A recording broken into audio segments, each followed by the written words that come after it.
Number 5. Peter Rowell.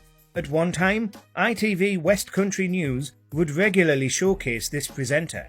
Considering Rowell's controversial comments about Princess Diana in 1997, when he remarked on her chest shortly after her passing was announced, he was lucky to still have a prominent media job. In 2011, news leaked that Rowell had gone missing after he didn't show up for work. After being found, he was soon arrested. The reason he vanished was that the police had seized his computer, which contained over 400 indecent images of underage persons. In 2012, Rowell admitted to 12 charges of assault on young girls and other charges of possessing and making those grim images. He received a sentence of 6 years in prison and was placed on the offender register. Number 4. Fred Talbot. Best known for presenting in northwest England for ITV and for being the early weather presenter for This Morning, Talbot's career took a massive nosedive in 2012 when his home was raided by police.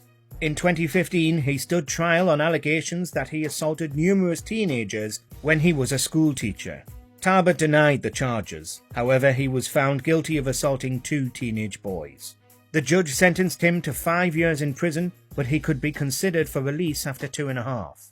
But then, Talbot found himself in court twice in 2017.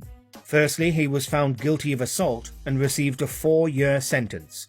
In the second trial, he got 8 months for another assault. He was released in 2019. Number 3. Stuart Hall. From being on sports programs like A Question of Sport, game shows like It's a Knockout, or many other projects, Hall was everywhere at one point. Due to his long service to broadcasting, he was awarded an OBE in 2011. The following year, he was arrested for multiple counts of indecent assault. Originally he denied the claims, but he changed his tune and admitted to 14 charges in the pre-trial. He received just a 15-month sentence, but outrage at the leniency doubled it to 30 months. In another trial in 2014, Hall was found guilty on 2 counts and received a further 2.5-year sentence. He was released in 2015 and showed no remorse as he publicly declared his victims were vindictive, malicious people. Number 2. Rolf Harris.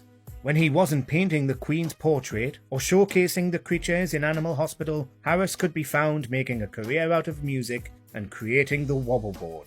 After getting various honours, he was arrested in 2012 under Operation U-Tree.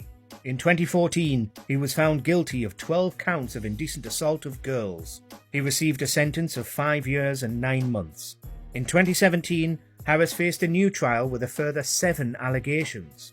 After being acquitted of 3 charges, a retrial began.